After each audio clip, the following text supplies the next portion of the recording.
From artista to fashion show at ngayon naman, pang music recording naman ang tila latest trip ng misis ni Senator Cheese Escudero na si Heart Evangelista kung saan naglabas pa siya ng kanyang bagong kanta.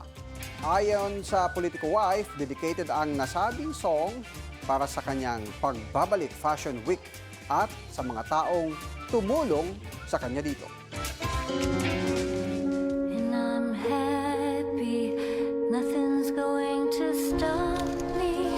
I'm making my way home, I'm making my way.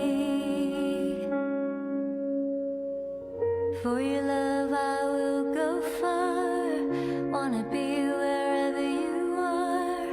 I know I'm coming back for you. And I'm happy, nothing's... Samantala, marami naman ang nakapansin ang tila transition ng Fashion Week ni Heart na kung noon nakasama niya ang mister na si Senator Cheese. Pero ngayon, tila ang mami na nito ang kanyang naging ultimate tandem sa pagrampa.